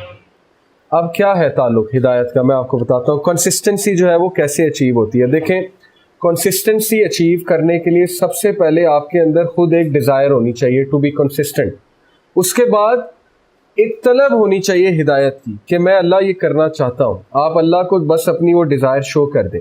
اس کے بعد آپ کو ہدایت کے چانسز ملیں گے، ہدایت کے راستے کھلیں گے. کیسے کھلیں گے؟ اللہ آپ کے لیے اپرچونیٹیز کھولیں گے. مثال کے طور پہ آپ کو بیٹھے بیٹھے کوئی شخص بتائے گا کہ یار فلانی جگہ قرآن کلاس ہو رہی ہے، آپ نے جوائن کرنی ہے. اب یہ اشارے آ رہے ہیں کہ میرے بندے تم نے مانگا تھا، اب یہ اپرچونیٹیز ہیں، سیکھ کرو. تو جو اپرچونیٹیز لے لے گا وہ ہدایت پا جائے گا، جو اپرچونیٹیز اسکپ کر جائے گا اس کے لیے پھر بڑا مشکل ہو جائے گا. تو آپ اپرچونیٹیز کو دیکھتے رہا کریں کہ کہاں پہ چیریٹی کی اپرچونیٹی آ رہی ہے، اپنی آنکھیں کھولیں، اپنے مائنڈس کو کھولیں. کہاں پہ زکوٰۃ کی اپرچونیٹی اچھی آ رہی ہے، کہاں پہ فلانی چیز کی اپرچونیٹی اچھی آ رہی ہے. جو بندہ اپرچونیٹیز کو کیش کرے گا اس کو اللہ استقامت دیں گے. کیونکہ اصحاب کہف نے اپرچونیٹی کو کیش کیا، اعلان کیا کہ ہم نہیں مانتے تمہیں. جب انہوں نے اعلان کیا تو اللہ کہتے ہیں ہم نے ان کا دل مضبوط کر دیا. تو دل مضبوط تبھی ہوگا جب آپ کچھ ایکشن لیں گے، جب آپ اللہ کو کچھ شو کریں گے، اور پھر ایسا مضبوط ہوگا کہ انسان جو ہے وہ ہدایت پہ آ جائے گا. وہ ایک عالم نے بڑی خوبصورت بات کی، انہوں نے کہا کہ نماز کو اگر آپ نے عادت بنانا ہے تو 30 دن اپنے اوپر جبر کر کے نماز پڑھو. 30 دن نماز کو نہ چھوڑو اور اس کے بعد نماز آپ کو نہیں چھوڑے گی. یہ بڑی خوبصورت بات ہے کہ 30 دن نماز نہ چھوڑو اور اس کے بعد نماز آپ کو نہیں چھوڑے گی. کیونکہ نماز چیز ہی ایسی ہے کہ انسان کو نہیں چھوڑتی، انسان کو اپنا بنا لیتی ہے، لیکن کچھ دیر آپ کو جبر کرنا پڑے گا اپنے آپ کو ڈسپلن کرنے کے لیے. تو یہ ہدایت کا ایک میکنزم اللہ نے بتایا ہے کہ ہم دل ضرور تمہارا مضبوط کریں گے، لیکن اصحاب کہف جیسی استقامت دکھاؤ اور ذرا اپرچونیٹیز سے فائدہ اٹھانا سیکھو. یہ ہے بیسیکلی ایک میکنزم. ہؤلاء قوم اتخذوا من دونی آلہہ، یہ آیت ہم ذرا اسکپ کرتے ہیں. انہوں نے اب بات گفتگو کر رہے ہیں آپس میں، وہ کنورسیشن میں اکثر یہ بات کرتے ہوتے تھے بیٹھ کر کے ہماری قوم بے وقوف ہے، اپنے ہاتھ سے بت بناتی ہے اور انہی بت کو بیچتی ہے، انہی بت کی جو ہے عبادت کرتی ہے. تو یہ تو بے وقوفی ہے بہت زیادہ. تو یہ کس طرح سے اتنے بے وقوف ہو سکتے ہیں؟ اور اگر ہم نے ان کا ساتھ دیا تو ہم تو بہت بڑے ظالم ہوں گے. یعنی وہ حق کا ساتھ دینے والے تھے. اگلی آیت میں ہے کہ پھر انہوں نے مشورہ کیا آپس میں، اور میکسیملین جو تھے، یہ حدیث نہیں ہے، یہ بنی اسرائیلی روایت ہے، انہوں نے کہا کہ چونکہ میں جاتا تھا وہاں پہ تو ہم اس غار میں پناہ لیتے ہیں، مجھے الہام ہوا ہے اور اللہ تعالیٰ ضرور تمہارے افیئرس کو ریکٹیفائی کریں گے. تو انہوں نے اللہ سے اچھی امید لگاتے ہوئے ہی ریزورٹڈ ٹو دا کیو. اس کا مطلب یہ ہے کہ فتنوں سے بچنے کے لیے کبھی کبھی آئسولیٹ ہونا پڑے گا. اس کو میں حدیث سے کنیکٹ کرتا ہوں. اگر آپ صحیح بخاری اور مشکات میں چیپٹر ہے کتاب الفتن، صحیح بخاری اور مشکات میں آپ اس کا مطالعہ ایک بار کریں، آپ کو ایسی ایسی حدیث پتہ لگیں گی، آپ حیران ہو جائیں گے کہ یہ بھی حدیث ہے. آپ کو ایسی ایسی باتیں سننے کو ملیں گی، آپ کہیں گے کہ کتنا کلیئر ہے، نبی صلی اللہ علیہ وسلم نے کلیئرلی سولوشن بتایا ہوا. ایک حدیث ہے کہ دجالی دور میں اور قیامت کے نزدیک فتنے اس طرح سے برسیں گے جیسے جو ہے وہ بارش کے قطرے جو ہے وہ برستے ہیں. اس طرح سے، اس میگنیفیکیشن، اس انداز سے وہ فتنے جو ہے آئیں گے. اور ایک حدیث میں آتا ہے کہ دجال کے ظہور کے بعد قیامت کی باقی نشانیاں ایسے پوری ہوں گی جیسے تسبیح میں سے جو ہے وہ دانے گرتے ہیں. یعنی کہ وہ جو ایک تسبیح ٹائپ ایک مالا ہوتی ہے اس میں سے جو ہے وہ دانے گرتے ہیں. اسی لیے آپ لوگ کتاب الفتن کا جب مطالعہ کریں گے اس میں آپ کو ایسی ایسی حدیث ملیں گی کہ نبی صلی اللہ علیہ وسلم نے کہا کہ ایک دور ایسا آئے گا کہ کھڑا ہونے والا جو ہے وہ چلنے والے سے بہتر ہوگا، اور بیٹھنے والا کھڑے ہونے والے سے بہتر ہوگا، اور لیٹنے والا بیٹھنے والے سے بہتر ہوگا. کیا مطلب ہے کہ جتنا آپ ان ایکٹیو ہوں گے اتنا آپ فائدے میں. اب کھڑے ہونے والے سے کھڑا ہونے والا بہتر ہے چلنے والے سے، کیا مراد ہے؟ یعنی وہ ان ایکٹیو ہو گیا، وہ سوسائٹی کا اتنا حصہ نہیں بن رہا. اور جو بیٹھنے والا ہے وہ زیادہ ان ایکٹیو ہے، اور اس سے بھی جو لیٹنے والا ہے سب سے زیادہ ان ایکٹیو ہے، یعنی آئسولیٹڈ ہو جانا. آج آپ دیکھیں کہ شاپنگ مالز جو بنے، شاپنگ مال میں انسان جائے تو وہاں پہ ایمان جو ہے ڈسٹرائے ہونے کے بڑے چانسز ہوتے ہیں، سارا تزکیہ جو ہے زیرو ہو جاتا ہے. شاپنگ مالز کے بارے میں نبی صلی اللہ علیہ وسلم کی حدیث ہے کہ بے شک مساجد جو ہے اللہ کا گھر ہے اور اللہ کی رحمت وہاں پہ نازل ہوتی ہے، اور جو بازار ہے وہ شیطان کے گھر ہے اور وہاں پہ اللہ کا غضب ہے. اب اللہ کا غضب سے کیا مراد ہے؟ اس کا یہ مطلب نہیں کہ بازار میں جانا ہی نہیں ہے. وہاں اس لیے اللہ کا غضب ہے کیونکہ بازار میں 2 نمبری ہو رہی ہوتی ہے، بہت سا جھوٹ بولا جا رہا ہوتا ہے، وہاں پہ فحاشی ہوتی ہے، عریانی ہوتی ہے، یہ ساری چیزیں. تو اللہ کے نبی نے منع کیا ایسی جگہوں کو وزٹ زیادہ کرنے کے لیے. ہاں کوئی یوز ہے اس کے لیے جایا جا سکتا ہے شاپنگ کے لیے، لیکن اس کے پھر مینرز ہیں، نظروں کو جھکانا، ادھر ادھر نہ دیکھنا، اپنے کام سے کام رکھنا، جھوٹ نہ بولنا، اور بس ایک ڈگنیٹی کے ساتھ واپس آ جانا. تو اس لیے آج کی جو سویلائزیشن ہے اس میں فتنے میں پڑنے کے بہت چانسز ہیں. تو جتنا ان ایکٹیو ہو جائے گا انسان اتنا اس کے لیے بہتر ہوگا. ایک ایسا دور آئے گا. پھر ایک حدیث کے مطابق ہے کہ نبی صلی اللہ علیہ وسلم سے ایک صحابی نے پوچھا، حضرت حذیفہ، وہ بڑے سوال پوچھتے تھے نبی صلی اللہ علیہ وسلم سے. تو انہوں نے پوچھا کہ اللہ کے نبی ایسے دور میں ہم کیا کریں جب فتنے بارش کے قطروں کی طرح گریں گے؟ تو نبی صلی اللہ علیہ وسلم نے کہا کہ حذیفہ تم جنگلوں میں پہاڑوں پہ چلے جانا اور وہاں پہ اپنی بھیڑ بکریاں لے جانا. انہوں نے کہا جب بھیڑ بکریاں ختم ہو جائیں گی پھر انہوں نے کہا پھر تم درخت کی ٹہنی چباتے رہنا حتیٰ کہ تمہیں موت آ جائے، یعنی واپس نہ پلٹنا، اس جگہ پہ رہنا. Go to the mountains. یہ ہے سلوشن کہ آئسولیٹ ہو جانا. ماؤنٹینس کی طرف جانے سے کیا مراد ہے؟ نیچر کی طرف واپس جانا. آپ دیکھیں گے ایک دور ایسا آئے گا کہ انسان جو ہے وہ آرگینک سٹف اور نیچر کی طرف واپس جائے گی، کیونکہ سائنٹیفک ایڈوانسمنٹ جتنی ہوتی جا رہی ہے دل اتنا مردہ ہوتا جا رہا ہے اور بے چینی اتنی بڑھتی جا رہی ہے. تو انسان ضرور واپس جائے گا. اس پہ تو اب ہالی ووڈ موویز بنانے لگ گیا. ایک مووی ہے اوبلیوین، اس کی تھیم ہی ہے، تھیم یہ ہے کہ انسانیت نے خود ہی اپنے آپ کو تباہ کر دیا. اب دوبارہ سے کچھ لوگ نے نیچر کی طرف پلٹنا شروع کیا اور ماؤنٹینز میں جا کے رہنا شروع ہے. ماؤنٹینز دکھائے ہیں انہوں نے، اور ماؤنٹینز میں وہ نہروں کے پاس رہ رہے ہیں، ندی کے پاس رہ رہے ہیں اور نیچرل غذا کھا رہے ہیں اور وہ گرو ہو رہے ہیں اور گروم ہو رہے ہیں. تو یہ سلوشن تو حدیث میں بہت واضح انداز سے، یعنی میں اس کو اس طرح دیکھتا ہوں کہ جتنا انسان سائنٹیفک چیزوں سے اپنے آپ کو آئسولیٹ کرے اتنا بہتر ہے. یہ اس کا مطلب نہیں کہ بالکل ہی آئسولیٹ کر لیں. مثال کے طور پہ ٹی وی جو ہے، میں تو اس چیز کا قائل ہوں کہ ٹی وی ہونا ہی نہیں چاہیے، کیونکہ وہ دجال کا ایک بہت بڑا ویپن ہے. انسان کو انفارمیشن کا اور بھی بہت سے ذریعے ہو سکتے ہیں. اگر ہاں کسی نے اچھے کاموں کے لیے ٹی وی رکھا ہے، پیس ٹی وی، وہ ایک الگ بات ہے، یا خبر نامہ دیکھنے کے لیے، لیکن اٹ شوڈ بی اوائڈڈ، کیونکہ یہ بہت بڑا اس کا ایک ویپن ہے انفارمیشن جو ہے. اسی طرح مووی تھیٹر جو بنے ہوئے ہیں آج کل، وہاں پہ بندہ جائے دنگ رہ جاتا ہے. اب تو 7D پتہ نہیں کیا کیا آ گیا اور کس کس انداز سے انسان کو فیسینیٹ کیا جا رہا ہے. تو یہ فتنے ہیں سارے، یہ ٹیسٹ اور ٹرائل اور ٹریبولیشن میں ڈالنے کے ہتھیار ہیں. تو جتنا بندہ ان ایکٹیو ہوگا اس دور میں اس کے لیے اتنا بہتر ہے. جتنا بندہ کم ملے گا لوگوں سے اتنا اس کے لیے بہتر ہے، کیونکہ میجورٹی لوگ مادہ پرست ہیں. آپ نیگیٹو لوگوں میں رہیں گے ایسا ہو ہی نہیں سکتا آپ پازیٹیو ہوں. اگر آپ مٹیریلسٹک لوگوں میں رہیں گے، وٹ ڈو یو ایکسپیکٹ؟ آپ مٹیریلسٹک نہیں بنیں گے، آپ بالکل بنیں گے، آپ ان کی نیگیٹیوٹی ابزارو کریں گے. تو یہ بہت کٹھن ٹائم ہے. آئی ایکسیپٹ کہ انسان کو کبھی کبھی سمجھ نہیں آتی میں کروں کیا، میں ادھر جاؤں تو ادھر پھنس رہا ہوں، ادھر جاؤں تو ادھر پھنس رہا ہوں. تو یہی تو دجالیت ہے. اسی لیے اس سے بچنا کیسے، یہی ہم سلوشن جو ہے اس کی طرف آ رہے ہیں. تو یہ جو لوگ تھے یہ کیو کی طرف گئے اور پھر اللہ تعالیٰ نے انہیں جو ہے وہ اٹھایا. اور اگلی آیت میں وَتَرَى الشَّمْسَ إِذَا طَلَعَتْ تَزَاوَرُ كَهْفِهِمْ ذَاتَ الْيَمِينِ وَإِذَا غَرَبَتْ تَقْرِضُهُمْ ذَاتَ الشِّمَالِ وَهُمْ فِي فَجْوَةٍ مِّنْهُ and you might have seen the sun. تم نے شمس کو، سورج کو دیکھا ہوگا جب وہ اٹھتا ہے، جب وہ رائز کرتا ہے، declining to the right from their cave when it set, turning away from them to the left while they lay in the midst of the cave. This is one of the ayah of Allah. یہ اللہ کا ایک sign ہے. کیا مطلب ہے؟ کہ اللہ تعالیٰ انہیں دھوپ لگوا رہے تھے، کیونکہ زندہ بھی تو رکھنا تھا نا. اب وہ کچھ ایسے رخ اللہ نے انہیں کروٹ دلوائی کہ ان کو دھوپ بھی آتی رہتی تھی، وائٹامن ڈی بھی اللہ پہنچاتے رہتے تھے. اور اسی طرح اللہ سبحانہ وتعالیٰ کہتے ہیں کہ مَن يَهْدِ اللَّهُ فَهُوَ الْمُهْتَدِ وَمَن يُضْلِلْ فَلَن تَجِدَ لَهُ وَلِيًّا مُرْشِدًا. پہلے کیا بتایا کہ ہم انہیں کروٹ دلواتے تھے اور ہم جو ہے ان کا رخ ایسا کیا تھا کہ سورج کی شعائیں، سورج ہدایت ہے، سورج لائٹ ہے، لائٹ دیتا ہے. تو آگے ہی اللہ نے کہا کہ اللہ جس کو ہدایت دیتا ہے وہی ہدایت پہ آتا ہے، اور اللہ کے علاوہ کسی کا کوئی ولی اور مددگار نہیں ہے. تو سورج جو ہے اس کو آپ سمجھے ہدایت ہے. اور وہ سورج اصحاب کہف تک آ رہا تھا، حالانکہ وہ ہوش میں نہیں تھے، لیکن ان کا یہ ریوارڈ تھا. ریوارڈ یہ تھا کہ انہوں نے، ان کا ایک پورا بیک گراؤنڈ تھا. تو اللہ اسی شخص کو ہدایت دیتا ہے جو ہدایت کی طلب میں ہوتا ہے، اور ایسے ایسے انداز سے دیتا ہے کہ انسان سوچ بھی نہیں سکتا. تو یہ اس آیت سے ہم اخذ کر سکتے ہیں. اسی لیے اللہ نے کہا کہ اللہ کے علاوہ کوئی ہدایت نہیں دے سکتا اور کوئی ولی اللہ کے علاوہ نہیں ہے. وَتَحْسَبُهُمْ أَيْقَاظًا وَهُمْ رُقُودٌ. ہم انہیں، تم سمجھو گے کہ وہ اویک ہیں while they were asleep. اس کی تفسیر میں یہ آتا ہے کہ اصل میں ان کی آنکھیں جو ہیں وہ کھلی ہوئی تھیں. جو بھی ان کے قریب آنے کی کوشش کرتا تھا، ان پہ ایک نظر ڈالتا تھا، اس پہ ایک ہیبت طاری ہو جاتی تھی. وَنُكَلِّمُ ذَاتَ الْيَمِينِ وَذَاتَ الشِّمَالِ وَقَلْبٌ بَاسِطٌ ذِرَاعَيْهِ بِالْوَسِيدِ لو اطلعت علیہم لولیت منہم فرارا ولملئت منہم رعبا، کہ ان پہ روب طاری ہو جاتا تھا، جو بھی ان کو دیکھتے تھے وہ گھبرا جاتے تھے.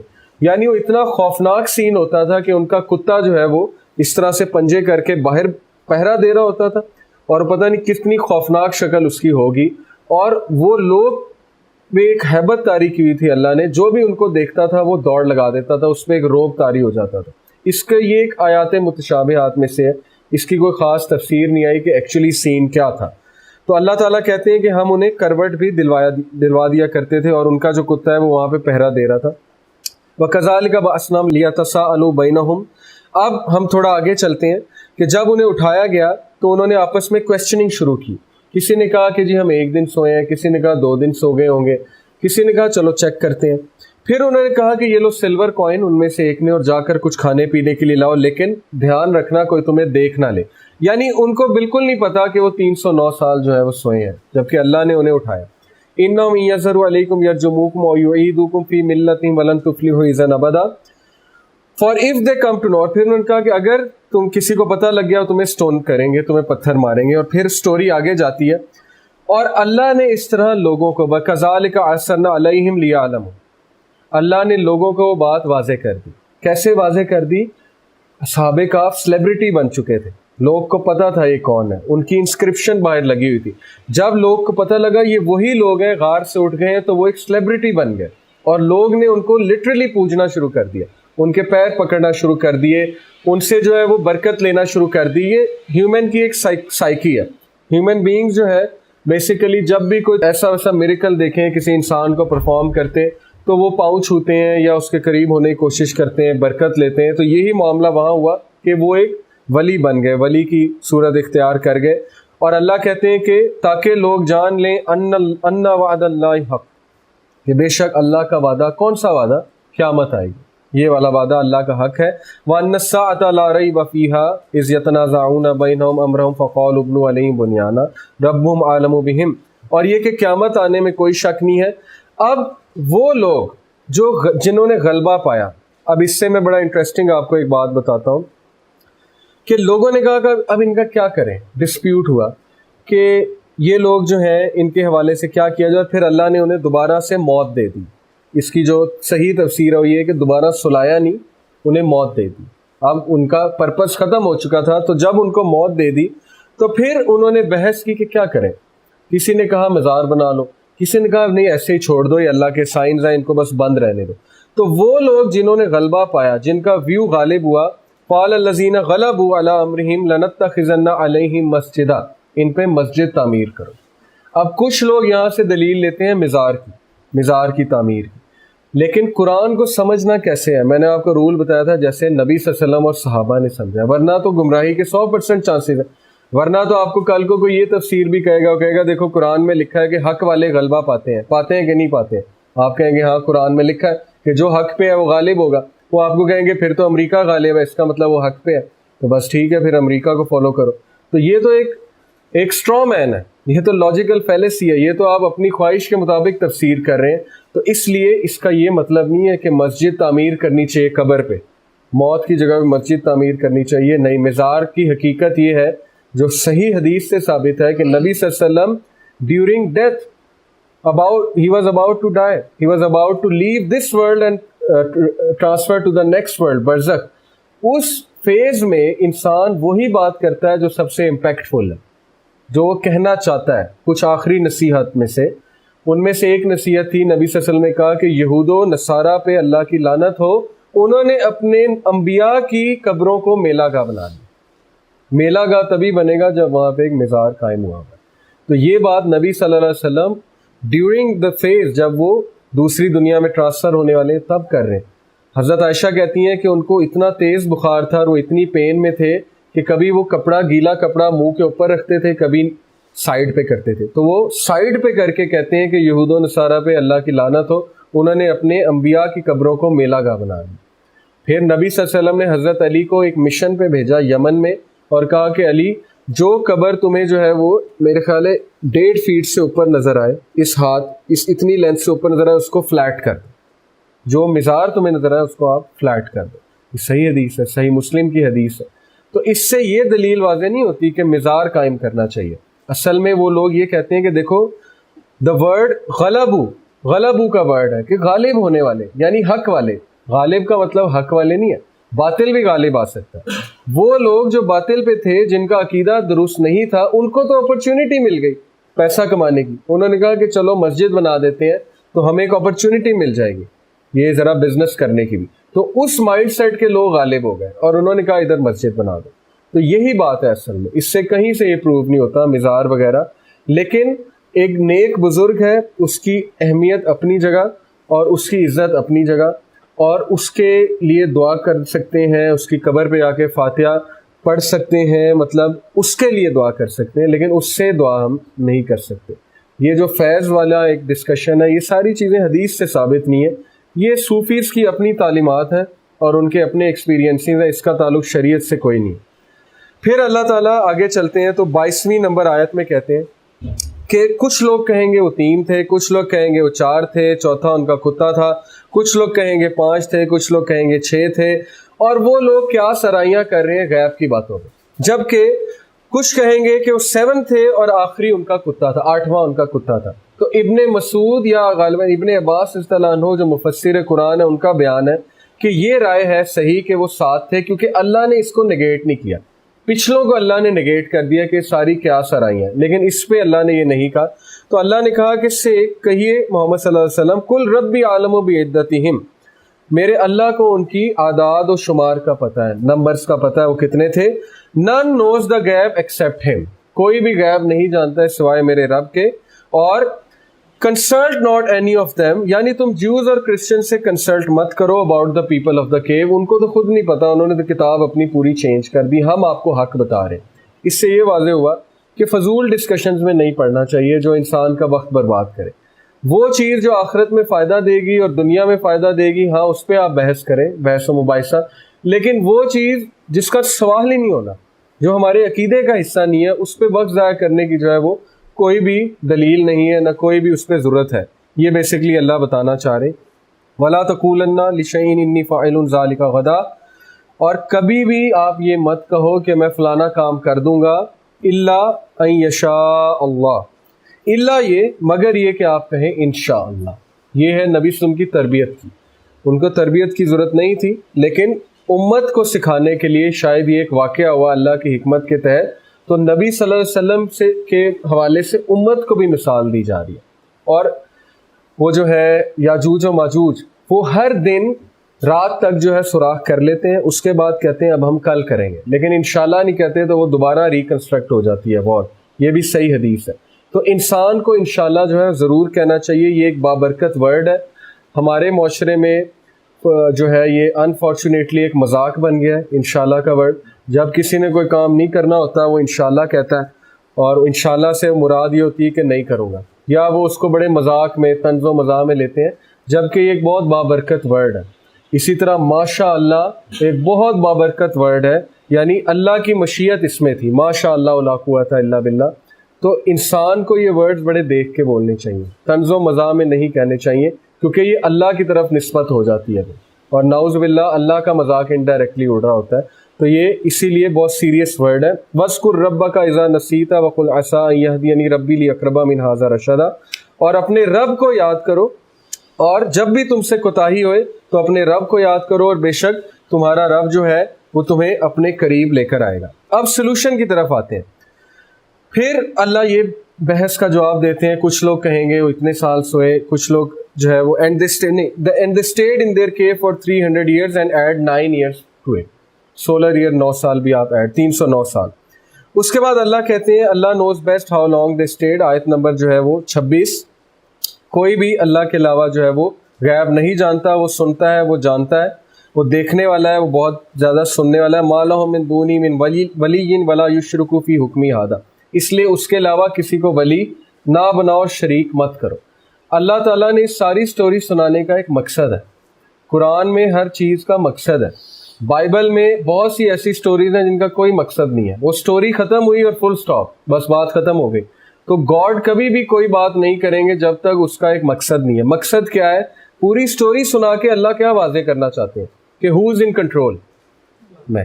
اس لیے شرک مت کرو، کیونکہ میری یہ کوالٹیز ہیں تو تم امپریس ہو کہ تمہارا رب جو ہے وہ کون ہے، اس لیے میرے قریب آؤ اور میرے ساتھ شرک نہ کرو، یہ پرپز ہے۔ اور میں سننے والا ہوں، میں بہت زیادہ دیکھنے والا ہوں، اس لیے میرے ساتھ جو شرک کرتے ہیں وہ بہت بڑا ظلم کرتے ہیں۔ اور اللہ ولا یشرک فی حکمہ احدا، اپنے حکم میں کسی کو شامل نہیں کرتا، تو یہ وہ چیز بھی رد ہو گئی۔ قرآن کہہ رہا ہے اللہ اپنے حکم میں کسی کو شامل نہیں کرتا۔ ہم آج کہتے ہیں کہ اللہ نے جو ہے وہ پتہ نہیں کتب پیدا کیے ہیں، اور وہ کتب ایک ولی کا درجہ اختیار کرتے کرتے کتب بن جاتے ہیں، پھر وہ فرشتوں کی صف میں شامل ہو جاتے ہیں، پھر اللہ ان سے اپنے حکم کے حوالے سے کام لیتا ہے۔ تو یہ تو ایک بہت فالٹی کانسیپٹ ہے، فالس کانسیپٹ ہے۔ اللہ کہتے ہیں کہ ہم کسی کو اپنی حکومت میں شامل نہیں کرتے۔ ہاں جہاں تک فرشتوں سے کام لینے کا سوال ہے، ان کو تو پیدا اس لیے کیا، جیسے تھنڈر کو کنٹرول کرنے کا ایک فرشتہ ہے، سور پھینکنے کے حوالے سے ایک فرشتہ ہے، سور پھونکنے کے حوالے سے، اسی طرح جو ہے وہ بستیوں کو الٹنے کے حوالے سے جبرائیل علیہ السلام کو بھیجا جاتا ہے۔ تو اس کا یہ مطلب نہیں اللہ حکومت میں شریک کر رہے، اس کا مطلب یہ ہے کہ اللہ نے کام لینا ہے، ایک نظام ہے اللہ کا، اور وہ کام اللہ ان سے لیتے ہیں، خود بھی کر سکتے ہیں، لیکن اللہ انسانیت کو یہ ٹیچ کرنا چاہتے ہیں کہ if I being so perfect, اگر میں کام لے رہا ہوں تو تم لوگ کبھی بھی اپنے آپ کو یہ مت سمجھو کہ سنگل ہینڈیڈلی تم ہر چیز جو ہے وہ کر لو گے۔ اب جو سلوشن ہے کہ فتنے کے دور میں کیا کرنا ہے، وہ آ رہا ہے ہمارا آگے آیت نمبر 28 میں، اس کو آپ مارک کر لیں۔ وَاصْبِرْ نَفْسَكَ مَعَ الَّذِينَ يَدْعُونَ رَبَّهُمْ بِالْغَدَاوَةِ وَالْعَشِيِّ يُرِيدُونَ وَجْهَهُ وَلَا تَعْدُ عَيْنَاكَ عَنْهُمْ تُرِيدُ زِينَةَ الْحَيَاةِ الدُّنْيَا وَلَا تُطِعْ مَنْ أَغْفَلْنَا قَلْبَهُ عَنْ ذِكْرِنَا وَاتَّبَعَ هَوَاهُ وَكَانَ أَمْرُهُ فُرُطًا۔ دیکھیں دجال کے دور میں فتنے بہت زیادہ ہوں گے، میں آپ کو بتا چکا ہوں۔ اللہ سلوشن ایک یہ بتا رہے ہیں کہ اس دور میں باطل خداؤں کو پہچاننا، باطل خدا کو انسان تبھی پہچانے گا جب حق والے خدا کی پہچان ہوگی، تبھی ریکگنائز کرے گا نا۔ جب ایک صحیح کرائٹیریا آپ کے سامنے ہے تبھی آپ غلط کرائٹیریا کو ڈیفائن کرتے ہیں۔ تو صحیح خدا کی پہچان ہے علم کے ساتھ۔ جو شخص اللہ کو جتنا پہچانتا ہے، جتنا اللہ کے بارے میں جانتا ہے، جتنا اللہ کی قربت حاصل ہے اسے، جتنا وہ اللہ کے قرآن کے قریب ہے، اتنا چانس ہے کہ وہ فتنے سے بچ جائے گا، اور جتنا اللہ سے دور ہے اتنا چانس ہے وہ فتنے میں پھنس جائے گا۔ تو پہلی چیز نالج آف اللہ، دوسری چیز ہے کہ اپنے دور کے باطل خداؤں کو پہچانو۔ اب آئیڈل ورشپنگ آلموسٹ ختم ہو گئی ہے، سورج چاند کی ورشپ نہیں ہوتی۔ اس دور میں مٹیریلزم ایک بہت بڑا گاڈ ہے، فالس گاڈ ہے، تو آپ پہچانیں مٹیریلزم کو۔ اللہ نے کہا کیا تم نے اس شخص کو دیکھا جس نے اپنی خواہشات کو اپنا خدا بنا لیا، اپنے نفس کو؟ تو یہ ایج خواہشات کی ایج ہے، ڈیزائرز کی ایج ہے۔ تو اس گاڈ کو ہم نے ریکگنائز کرنا ہے، اس فالس گاڈ کو۔ اور کب کریں گے؟ جب اصل گاڈ کا پتہ ہے کہ نہیں اصل گاڈ ایسا ہے، فالس گاڈ یہ ہے۔ پھر یہاں پہ بڑا زبردست پریکٹیکل سلوشن ہے کہ وَاصْبِرْ نَفْسَكَ مَعَ الَّذِينَ يَدْعُونَ رَبَّهُمْ، اے نبی صلی اللہ علیہ وسلم اپنے آپ کو، اپنے نفس کو ان لوگ کے ساتھ رکھو جو صبح شام تمہارے رب کو پکارتے ہیں، یعنی گڈ کمپنی۔ اگر آپ کی کمپنی اچھی نہیں ہے تو فتنے میں پڑنے کے چانسز بڑھ جاتے ہیں بہت زیادہ۔ ایسا ہو ہی نہیں سکتا آپ کمپنی سے انسپائر نہ ہو۔ تو ایسے لوگ کے ساتھ رکھو جو بیلنسڈ لوگ ہیں، جو فکر آخرت بھی رکھتے ہیں، جو دنیاوی کام بھی کرتے ہیں، جو بڑے بیلنسڈ مزاج کے لوگ ہیں۔ وہ آپ کو سکھائیں گے بھی، آپ کی پرسنالٹی بھی گروم ہوگی، ساتھ ساتھ خدا خوفی بھی آئے گی۔ اب مثال کے طور پہ اسکل کا ماشاء اللہ آپ انوائرمنٹ دیکھیں، میں آپ کو بتانا چاہوں گا کہ ہمارے ہاں ایسے ٹیچرز ہیں جو ایک دوسرے کو کریکٹ کرتے ہیں جب گوسپنگ ہو رہی ہو۔ ہماری ایک بار سٹاف روم میں بات ہو رہی تھی تو کسی ٹیچر پہ ڈسکشن چلی گئی، تو ایک ٹیچر نے کہا کہ آپ کو نہیں لگتا ہم بیک بائٹنگ کر رہے ہیں، گوسپنگ کر رہے ہیں تو ایک گناہ ہے، تو چھوڑو اللہ پہ معاملہ چھوڑو۔ یعنی آپ سوچ سکتے ہیں آج کے دور میں اس طرح کے سٹاف رومز بھی ہیں، یعنی میجورٹی آفیسز میں تو گوسپنگ ہو رہی ہوتی ہے اور ایک بندے کا کریکٹر اسیسینیشن ہو رہی ہوتی ہے، تو ایسے لوگ موجود ہیں۔ تو ایسے لوگ کے ساتھ لگانا چاہیے نا اپنے آپ کو، تاکہ ہم فتنوں سے محفوظ رہیں، جو ہم میں اچھائی پیدا کریں، ہمیں اچھائی کی طرف موٹیویٹ کریں۔ تو ایسے بہت سے لوگ مل جائیں گے آپ کو، بلکہ اللہ خود جوڑ دیں گے آپ کے ساتھ۔ یہ تو زندگی کا تجربہ ہے، نبی صلی اللہ علیہ وسلم کو آئسولیٹ تو نہیں کیا اللہ نے، ایسے لوگ جوڑ دیے جو انہی کی سوچ کے تھے اور جو ان سے محبت کرتے تھے شدید اور ان کی مدد کرتے تھے۔ تو وہ اللہ کا کام ہے، اللہ آپ کو جوڑ دیں گے ایسے لوگ کے ساتھ۔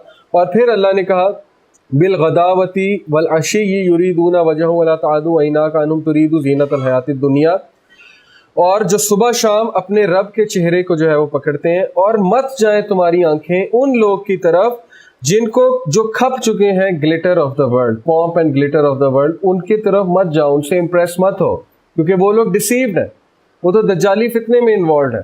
ان بیچاروں کو پتہ ہی نہیں کہ وہ لوگ جو ہے ایک بہت بڑی مصیبت میں ہیں اور وہ بہت بڑے فتنے میں ہیں, لیکن وہ ہی سمجھ رہے ہیں ہم بہت کامیاب ہیں. یہی تو فتنہ ہے. یہ آخری آیات میں بھی یہ تھیم مینشنڈ ہے. اللہ کہتے ہیں کہ کیا میں تمہیں بتاؤں کہ سب سے زیادہ خسارے میں کون ہے؟ وہ ہے جو یہ سمجھتا ہے کہ میں تو بڑا اچھا کام کر رہا ہوں, ساری عمر وہ دولت جمع کرتا ہے, اولاد کو پڑھاتا ہے, کہتا ہے میں سیلف میڈ ہوں, میں نے یہ کیا, میں نے وہ کیا, لیکن اصل میں وہ لاس میں ہے. اصل میں وہ لاس میں اس لیے کیونکہ نہ تو اس نے اولاد کی اس طرح سے تربیت کی. اگر ایمان ہی نہیں ڈالا اولاد کے دل میں تو پھر کیا اچیو کیا؟ پھر تو کچھ بھی نہیں کیا. اور پھر جب اس شخص کی موت آتی ہے خدا نخواستہ تو پھر وہ پھنس جاتا ہے اور وہ احساس اسے ہوتا ہے کہ میں نے تو کیا ہی کچھ نہیں. تو یہی دجل ہے. تو اللہ کہتے ہیں ان لوگ کے ساتھ مت رکھو اپنے آپ کو, کیونکہ وہ لوگ آلریڈی ڈیسیوڈ ہیں. ان کے لیے دعا کرو, اور اگر ان کے ساتھ رہو گے تو پھر وہ تم لوگ کو اپنے اس جال میں یا اپنے ایک انفلوئنشل سرکل میں انوالو کر لیں گے اور تم بھی انفلوئنس ہو جاؤ گے. تو یہ ایک بہت پریکٹیکل سلوشن ہے میرے نزدیک. اگر ہم لوگ نے فتنوں سے بچنا ہے تو ہمیں اپنی کمپنی کو دیکھنا پڑے گا. اور ہمیں جو ہے اس کا یہ مطلب نہیں قطع تعلقی کر دیں. اکثر ایسے ہوتا ہے لوگ دین کی طرف آتے ہیں تو رشتہ داروں سے قطع تعلقی کر دیتے ہیں, کہتے ہیں یہ تو یہ کرتے ہیں, یہ کرتے ہیں, میوزک سنتے ہیں. یہ بھی نہیں کرنا, لیکن ساتھ رکھنے سے مراد ہے کہ ان کو بہت کلوز رکھنا. اگر آپ دن رات دنیا دار انسان کے ساتھ رہیں گے تو دنیا دار بن جائیں گے. اگر دن رات اچھے انسان کے ساتھ رہیں گے تو آپ میں ضرور وہ اچھائی آئے گی. جیسے نبی صلی اللہ علیہ وسلم نے اچھے دوست کی مثال کیسے دی کہ اچھا دوست اس شخص کی مانند ہے جس نے خوشبو لگائی ہے. چلو اگر آپ کو خوشبو نہیں لگی تو ایٹ لیسٹ آپ میں سے تو خوشبو آئے گی نا اس کے ساتھ بیٹھ کے. تو یہ ایک پریکٹیکل سلوشن ہے جو ہمیں اپنے بچوں کے بارے میں بھی غور کرنا چاہیے کہ ان کی کمپنی اچھی بنائیں. اور اسی لیے اسلامک اسکول اس لحاظ سے بہت سیف ہے کہ چلو تھوڑی بہت غلطیاں تو ہر جگہ ہوتی ہیں, لیکن ایٹ لیسٹ یہاں پہ ایمان تو محفوظ ہے. ایٹ لیسٹ یہاں گناہ کے چانسز تو نہیں ہے نا, ایٹ لیسٹ یہاں پہ کوئی ایجوکیشن تو نہیں ہے, ایٹ لیسٹ یہاں پہ جو ہے کانسرٹ تو نہیں ہو رہے, ایٹ لیسٹ یہاں پہ کوئی حرام ایکٹیویٹیز تو نہیں ہو رہی نا. باقی ہر بچہ مومن بن جائے اللہ کا شکر ہے, لیکن ہدایت تو اللہ کے ہاتھ میں ہے. ہم زبردستی بھی نہیں کر سکتے ہر بچے پہ. کچھ ہدایت جلدی پکڑ لیں گے, کچھ کو زندگی میں کبھی جا کے یاد آئے گا کہ یہ چیزیں میں نے سیکھی ہوئی تھی اور یہ میں نے بڑی اچھی چیزیں سیکھی تھی, اس کو وہ تب ہیلپ کریں گی. تو اس لیے اچھی کمپنی میں رکھنا, اچھے اسکول میں کرانا, اچھے دوست چوز کرنا اور ہائر ویلیوز کی باتیں کرنا محفلوں میں بیٹھ کے, یہ بڑی ایک اچھی چیز ہوتی ہے. اور فتنے کے دور میں ایک بھی آپ کو بات بتا دوں, آخری بات, کہ ایک اسکالر کو میں نے سنا, انہوں نے بڑی خوبصورت بات کی. انہوں نے کہا کہ سپوز ایک کمرہ ہے, اس کمرے میں شدید بدبو ہے, گٹر کی بدبو آ رہی ہے. اب آپ اس کمرے سے نہیں نکل سکتے. دو ہی حل ہے, نکلنا حل نہیں ہے کیونکہ you can not go out, آپ اس کمرے کا حصہ ہے. دو حل ہے, ایک یہ کہ آپ فیس ماسک لگا لو, دوسرا حل ہے کہ آپ ایئر فریشنر چھڑک لو. تو وہ کہتے ہیں کچھ لوگ میں اتنی سخت ہوتی ہے, وہ موسیٰ علیہ السلام کی طرح ہوتے ہیں کہ وہ ایئر فریشنر چھڑکتے ہیں. ایئر فریشنر چھڑکنے سے کیا مراد ہے کہ وہ اپنی خوشبو سے اور ان کے پاس جو دولت ہے ایمان کی, اس سے اس بدبو کو ختم کرتے ہیں, انسپائر کرتے ہیں دوسروں کو, پازیٹیو چینج لاتے ہیں. ایک ہوتے ہیں جو اتنے دائز نہیں ہوتے, ایکسٹروورٹ نہیں ہوتے, وہ کیا کرتے ہیں, حفاظت کرتے ہیں, پروٹیکٹیو میجرز, وہ فیس ماسک پہنتے ہیں. تو یہی دو سلوشن ہے ہمارے لیے بھی اس فتنے کے دور میں. یا آپ لوگ فیس ماسک پہن لیں کیونکہ سوسائٹی گندی ہے, سوسائٹی جو ہے اس میں برے لوگ بھی رہیں گے, اس میں برائی بھی رہے گی. برائی اور برے لوگ کانسٹنٹ ہیں, وہ تا قیامت رہیں گے, وہ شروع سے لے کے اینڈ تک ہے. اس لیے ہر بار اگر ہم اپنے بچوں کو آئسولیٹ کر لیں گے اور کمرے میں بند کر دیں گے تو یہ کوئی پریکٹیکل سلوشن تو نہیں ہے نا. ہم نے انہیں چھوڑنا ہے, ایک وقت آئے گا انہیں خود ڈیسیژن میکر بنانا ہے. تو آپ انہیں پروٹیکٹیو میجر سکھا دیں کہ بیٹا اس طرح حفاظت کر سکتے ہیں. اگر چلو آپ کو ایجوکیشن میں پڑھ بھی رہے ہیں کیونکہ کوئی چوائس نہیں ہے, تو یہ پروٹیکٹیو میجر ہے. یا وہ بندہ موسیٰ علیہ السلام بن جائے اور ادھر جا کے تہلکہ مچا دے اور ایئر فریشنر چھڑکنے لگ جائے اور لوگوں کو انسپائر کر دے اور لوگ پریشان ہو جائیں, کون آ گیا, یعنی اس ایک بندے نے تہلکہ مچا دیا پوری محفل میں. تو یہ دونوں سلوشن ہے. اب آپ کے پاس کیا ہے, آپ میں کون سی کوالٹی ہے, آپ خود اس پہ سوچ لیں. انشاءاللہ پھر نیکسٹ ویک ہم مزید اس کو آگے لے کر جائیں گے. جزاک اللہ. سبحانک اللہ.